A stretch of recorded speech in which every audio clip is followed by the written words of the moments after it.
We're Group 5. I'm Matt Holler. I'm Braden Titchell. I'm Allie English. I'm James Marchand. So our primary subject today is homeless veterans. That's the topic that our group chose. A little bit about our background and history. Homeless veterans dates back clear back to World War II, and it is now even present in the anti-drug cultivation efforts in South America. Homeless veterans, their ages range from 18 clear to ages 50. Most of this population is single males that come from poor communities, and over 50% of these homeless veterans have disabilities, including mental illnesses and substance abuse. In order to prepare ourselves for our topic, we decided to watch the movie The Pursuit of Happiness, which was released in 2006. In this movie, Chris Gardner, who is played by Will Smith, invests all of his money into a bone scanner that produces more detailed images than a typical x-ray machine, but this scanner is a lot more expensive than a regular x-ray machine. So with just a slight increase in precision, there comes a lot more cost, which makes it really hard for him to sell. He eventually loses everything, including his wife, his car, and his house. Chris finds a new job as a broker, but before he can start making any money, he has to go through a 6-month internship period where he is unpaid. During this time, along with his son, he must live out of homeless shelters. After the 6 months is up, he gets the job. He discovers what you need to actually get by, and that the most important thing is taking care of the ones you love. So upon choosing our topic, our group formulated a few assumptions towards homeless veterans. The first of these being that homeless veterans make up less than 5% of the total population of homeless people in the United States. So we found out that that was false, and the National Coalition of Homeless Veterans says that only about 12% of the population of adults are veterans, and out of that 12%, there are approximately 50,000 veterans who are homeless at any given time, estimated by the U.S. Department of Housing and Urban Development. The second assumption that we made as a group was that it is fairly easy for disabled homeless veterans to receive aid. So we also found out that that was false, and one of the things you have to have in order to receive aid is you actually have to have a home address, and according to the Social Security Act, you also have to have certain disabilities. Our group's third assumption was that the majority of homeless veterans in the United States are at least 50 years old. And we found out that that was false also, and according to the National Coalition of Homeless Veterans, we found that 50% of the homeless veterans are between the ages of 18 and 50. Our fourth and final assumption that we made as a group is that all homeless veterans have some sort of traumatic mental or physical disability. We also found that this was false, that 8 to 13% of homeless have a form of PTSD. But according to the American Psychological Association, veterans from Operations Iraqi Freedom and Enduring Freedom have about 11 to 20% chance of PTSD. Veterans from the Gulf War will have about 12% of a chance of getting PTSD, and the Vietnam War has about 30. That means that not just homeless veterans are the ones that have PTSD, but there are other factors contributing to their homelessness. So the first event that we attended was we attended a flyering event in downtown Lafayette, where we walked the main streets of Lafayette and posted papers on flyers and handed them out to promote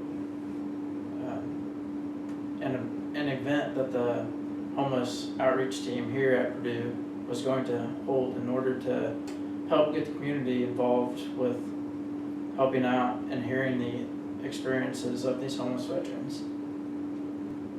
The next thing that we did is we went to Lafayette Transitional Housing Center and really got to talk to some of the homeless veterans there.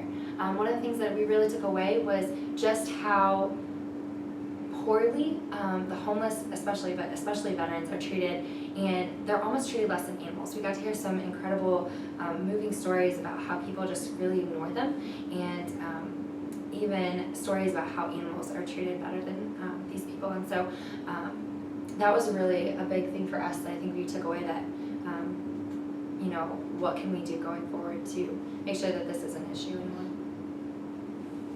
Our group also participated in a stand down event in Lafayette. The term stand down originates from the military. In the military, it referred to a halt in combat or a ceasefire. Now stand down events are a chance to give veterans and their families who are financially burdened access to common necessities that they otherwise would not have been able to afford. The specific event was hosted by different groups of the community that each brought different goods or services for the veterans. There were many tables stacked with winter clothing and blankets and also hygiene items that the veterans could possibly need. There are many services provided also. They were able to get haircuts, dental checkups, and even physical examinations by doctors. There are many volunteers that came to help.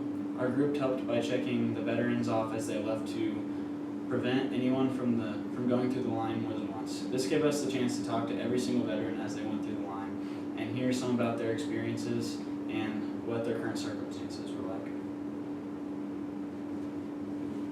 So just to add to what James said, at the stand down event, we also were able to participate in our immersion activity at this event.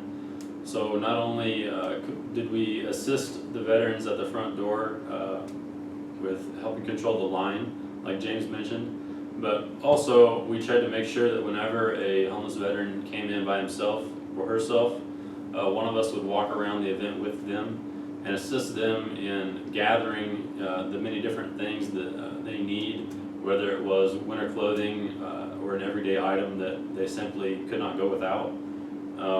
It sort of gave us an opportunity to sort of step in a day in the life of a homeless veteran. And so we were able to walk around with them the whole day, help them gather what they needed, and then carry their things for them to their vehicle or wherever they were going. I also think it gave us an opportunity to kind of realize like just how much we take for granted and just how much you actually need to survive, especially in the winters in Indiana. I mean, they get really cold, and so carrying all those blankets and the jackets and stuff, I think it really gave us a good perspective of just how much we have that we don't think about, that they don't necessarily have. Here's a picture of all the tables that were set up for the stand down event. This is a picture of Braden and Allie at the stand down event talking to a veteran. Okay, so our takeaway from this project is actually came from one of the conversations that we had with the coordinator of the Lafayette Transitional Housing Center, and I think we discussed it earlier, but we talked about how homeless in general are really treated less than animals. They really aren't given a second look or a second thought, and they aren't even treated as humans. One of the things that Matt talked about when we were canvassing and we were flyering and putting out the flyers is that we put on this event for an open mic night, and that really gave the opportunity for homeless veterans to kind of get up and share their stories and really just to be real with the members of the community. And I think that this allowed people to connect on a personal level and to see that they aren't less than animals, that they are actually human beings. One of my favorite videos is actually from a homeless veteran himself, and he had a digital camera, and so this is what he does at one of the shelters that he's at for other homeless veterans.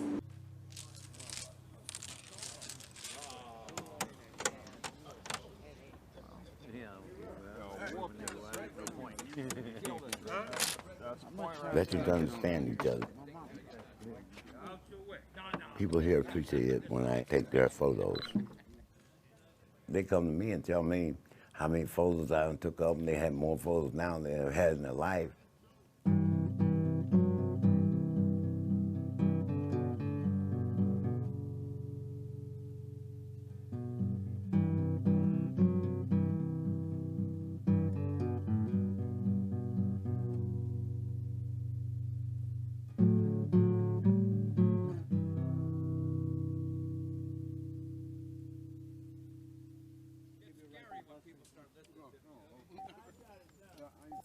That's me, Ralph, and Ruben, John, James, That's my partner, Michael. He always poses for pictures. He's happy to pose. Some people walk out here and turn their life around, and some people don't. James, he was about to relapse, but me, Robert, and Bernard opened our hearts to him and convinced him not to relapse. That's Robert and my friend Bernard. I was about to relapse and go out and get drunk, and these guys saved my life also.